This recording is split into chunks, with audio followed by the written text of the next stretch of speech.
Hello and welcome, dear viewers. The exodus of the Israelites from Egypt, led by the prophet Moses, is one of the pivotal events in the history recounted by the three monotheistic Abrahamic religions. However, it is not documented in historical books and records. Nonetheless, sacred religious texts such as the Old Testament and the Quran are the only sources that provide us with information and details about what happened in that significant event. I've previously talked in a video about this event to explain one theory about who the Pharaoh of the Exodus might be, as there are still various opinions and names proposed for this Pharaoh. One of the comments I found on this video is this. Therefore, upon researching, I found that for some researchers, this means that the event doesn't have actual historical significance. They simply doubt its occurrence, especially due to the various contradictions between different religious narratives. What do we know about the Exodus event, as narrated by the sacred texts? And what are the historical or archaeological evidences, if any, of its occurrence? But before we delve into the topic of the video, please like the video and subscribe to the channel, and hit the notification bell to stay updated with all the new content. Now, let's start our discussion.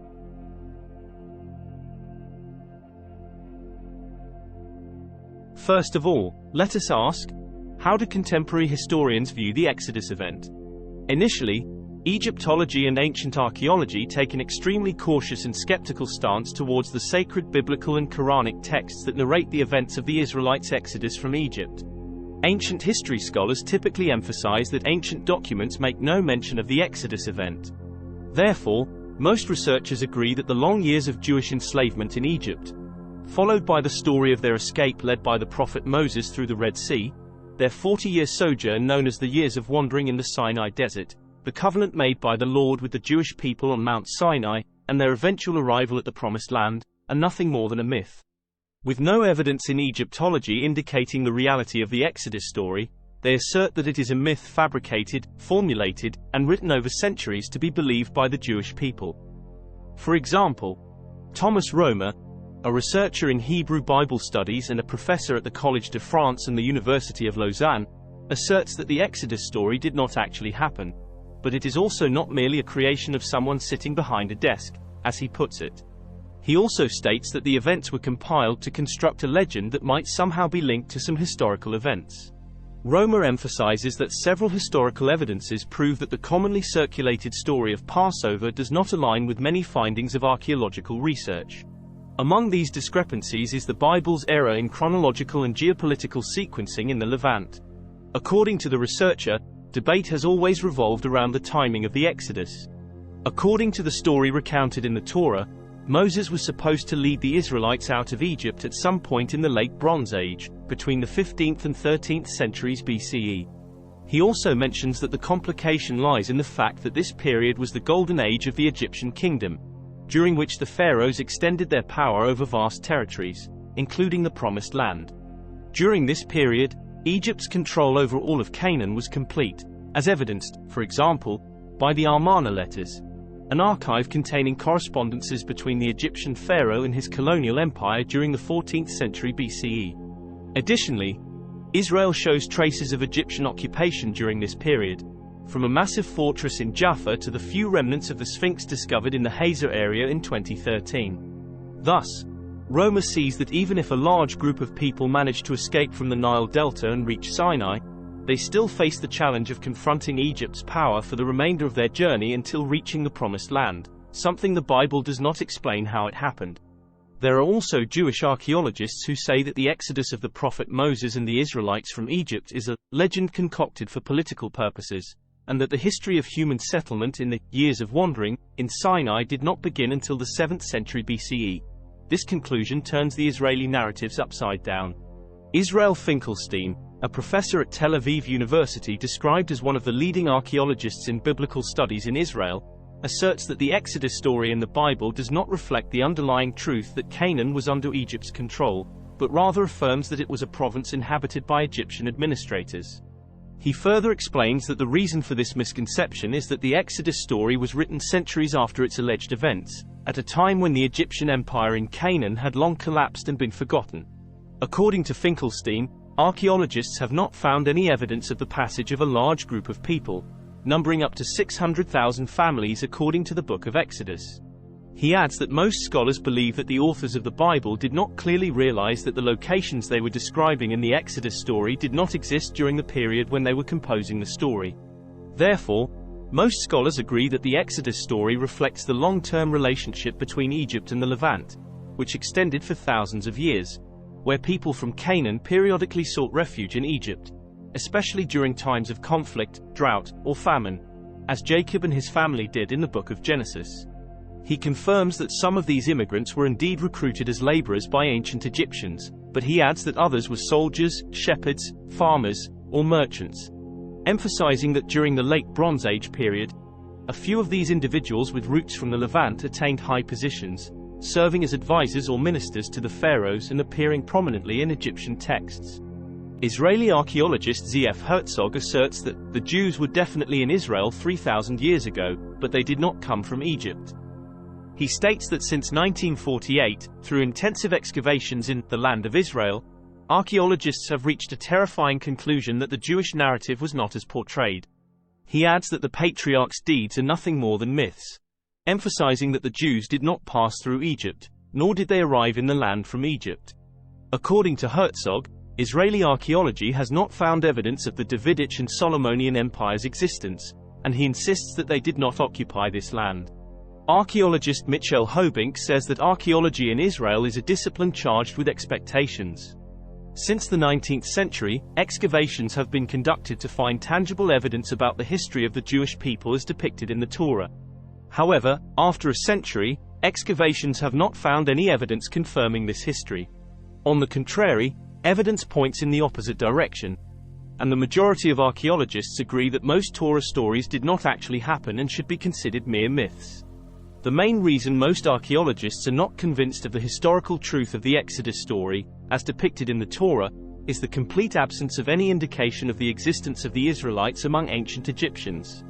Hobink adds that the pharaohs meticulously preserved their history in inscriptions, manuscripts, and historical correspondence, but there is no mention of a massive group exceeding 2 million Israelites as described in the Torah, nor of their sudden departure or the defeat of the Egyptian army. There is nothing in the many ancient Egyptian documents that have been found to indicate the presence of the Israelites in Egypt and the departure from it, he says. Archaeologists have also not found any trace of their 40-year wandering in the Sinai desert. The same applies to the bloody invasion of the Promised Land, as described in the Torah. He also says that the Exodus likely occurred in the 13th century BCE, but archaeologists assume that this story is younger than that. There is historical evidence that the story may have been inspired by the Babylonian captivity of the Jews in the 6th century BCE, and there are historical indications of that. Perhaps something similar happened earlier in Egypt with a small group of Israelites, and it was exaggerated in Babylon to become a kind of national myth. He also states that the archaeological evidence of the presence of the Israelites in their current location dates back to the 13th century BCE, and everything indicates that their roots go back to this region where they settled. He points out that the civilization of the early Israelite settlements is similar to that of other Canaanite peoples. They used the same pottery, alphabet, and worshipped the same God, Yahweh. The only thing that set them apart from the rest of the Canaanite peoples is that they did not eat pork. Many Egyptian archaeologists have repeatedly affirmed this opinion. For example, Dr. Zahi Hawass expressed his skepticism about the Exodus story entirely in a series of articles published by the British newspaper, The Guardian. He was joined in this by a group of well-known researchers, including Dr. Wassim El-Sisi, a researcher in ancient Egyptian history. El-Sisi did not just doubt the Exodus incident. He struck down all traditional religious historical narratives when he announced that the word, Israel, was not mentioned in any document dating back to ancient Egyptian history. The only instance where this word was mentioned was in the Victory Hymn, which recorded the victories of Pharaoh Merneptah over some foreign peoples. In that hymn, the word, Yizayah, was mentioned, which the British archaeologist Flinders Petrie hastened to translate as, Israel. Subsequently, most researchers followed suit without review or verification. El-Sisi emphasizes in his article that modern studies have proven that Yizayah refers to a people from the Mediterranean region, with no connection to Jews or Hebrews. All the scientific mystery surrounding the Exodus event has generated many proposed and circulated opinions regarding every detail of it. One of those details is the name of the Egyptian pharaoh during whose reign the Exodus occurred. Some have said it was Ramses II, while others have said it was Merneptah. Meanwhile, other opinions suggest that the Exodus happened during the Hyksos occupation of Egypt. The temporal and geographical details have also sparked significant debate. While the prevailing view suggests that the Jews exited Egypt to Palestine, some specialized researchers reject this notion. For example, Dr. Kamal Salibi asserts in his famous book The Bible Came from Arabia that the Jews were present in an area known as Miserum, in the Arabian Peninsula, and that this region is entirely different from the Egypt we know today. If we refer back to the sacred texts that discuss the event of the Israelites' exodus from Egypt and the explanations of these events, we find an agreement on the main events that occurred between the entry of the Israelites into Egypt and their exit from it. According to the Old Testament, the duration that the Israelites spent in Egypt ranges from 400 years in the book of Genesis to 430 years in the book of Exodus. On the other hand, the Quran does not provide any specific time frame for that period. Both the Old Testament and the Quran agree that the entry of Jacob and his sons into Egypt occurred during a time of hardship and famine, and they remained there when they met Joseph, who held a prominent position in the Egyptian government at the time. Both scriptures also agree on a significant change in the treatment of the Hebrews by the ruling authority after a new Egyptian king ascended the throne. They mention similar descriptions, for the most part, of the plagues and disasters inflicted by the God of the Hebrews upon the Egyptians in retaliation for their oppression of his people. However, the two scriptures offer different interpretations of the issue of the Exodus. In chapter 3 of the book of Exodus, Jehovah tells Moses, explaining the command to lead the children of Israel out of Egypt, "I have surely seen the oppression of my people who are in Egypt, and have heard their cry because of their taskmasters. So now, go, I am sending you to Pharaoh to bring my people, the children of Israel, out of Egypt." This indicates that the Exodus was carried out by order of the God of the Israelites. As for the interpretation in the context of the Quran, it is not provided in the same context. In Surah Al-Isra, Allah describes Pharaoh's attitude towards the children of Israel, saying, "But he, mean Pharaoh, resolved to remove them, mean the Israelites, from the land.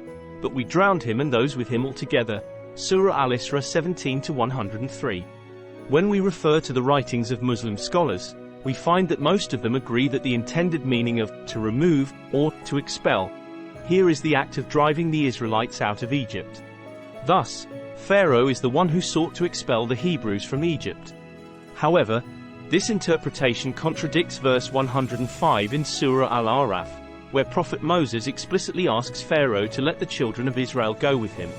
This apparent contradiction has led some Muslim scholars to interpret the word to remove or to expel mentioned in Surah Al-Isra differently, suggesting meanings such as killing or mocking instead of expulsion. Another reason, one of the strongest criticisms directed at the Exodus narrative, is the discrepancy in the count of the children of Israel at the time of the Exodus. According to Exodus chapter 12 verse 37, the number of men who left with Moses was 600,000, not including children, infants, and women. This would make the total number of Hebrews heading to the Promised Land range between 2.5 to 3 million people. If we assume that the number of the children of Israel doubled in each generation, a simple mathematical progression would prove that their number at the time of the Exodus could not have exceeded 600 individuals. This number has raised objections from many Muslim historians who often address this point specifically to argue against the authenticity and distortion of the Old Testament. Referring back to what Ibn Hazm mentioned in his book, The Divider in Religions and Sects, and Ibn Khaldun in his Introduction, we find that they both presented some logical points that cast doubt on the accuracy of this number. One of these points is that, according to the beginning of the book of Exodus itself, the number of Jacob's sons and the descendants who entered Egypt did not exceed 75 individuals, so how could they multiply to reach 2 or 3 million within only 4 generations? If we assume that the number of the children of Israel doubled in each generation, a simple mathematical progression would tell us that their number at the time of the Exodus could not have exceeded 600 individuals. The second point, the book of Exodus emphasizes that many of the Jewish children were systematically killed upon birth by direct orders from Pharaoh, indicating their small number at the time of the Exodus. Also, Muslim historians interpret Pharaoh's description of the Hebrews as a small band in Surah Ash-Shu'ara as evidence of their small number during Moses' time. Opinions differ on the timing of the Exodus. Based on the information and clues in the Old Testament, researchers are divided into three main trends. The first places the Exodus in the 16th century BCE, the second in the 15th century BCE, and the third in the 13th century BCE. Regarding the route of the Exodus journey, many archaeologists and excavation experts have repeatedly searched the area of the Red Sea and Sinai for any evidence confirming the Exodus, but their efforts have been in vain. For example, the Book of Exodus mentions the names of 50 places that the Hebrews passed through during their journey to the Promised Land in Palestine, and it is noteworthy that most of these names are unknown today. This journey, surrounded by much doubt and questioning, witnessed some miracles mentioned only in the Old Testament, while others are agreed upon in both the Old Testament and the Quran. Among the miracles not mentioned in the Quran are the miracles of the pillar of cloud and the pillar of fire. For it is stated in the Book of Exodus, "By day the Lord went ahead of them in a pillar of cloud to guide them on their way, and by night in a pillar of fire to give them light, so that they could travel by day or night." The purpose of these pillars was to lead the Hebrew people on their way, protect them from wild animals, and play a crucial role in hindering the progress of the Egyptian army. As for the miracles agreed upon, the most significant of all is the miracle of the parting of the sea, allowing the Israelites to cross, then its return to its original state, drowning Pharaoh and his soldiers. In conclusion, the story of the Exodus is one filled with intrigue, debate, and deep significance in both religious and historical contexts. While various interpretations and scholarly debates continue to surround its details, one thing remains clear. The Exodus narrative holds a central place in the collective consciousness of humanity. I hope you enjoyed this video. Please don't forget to like, subscribe and hit the notification bell to be updated with the new contents. See you next video.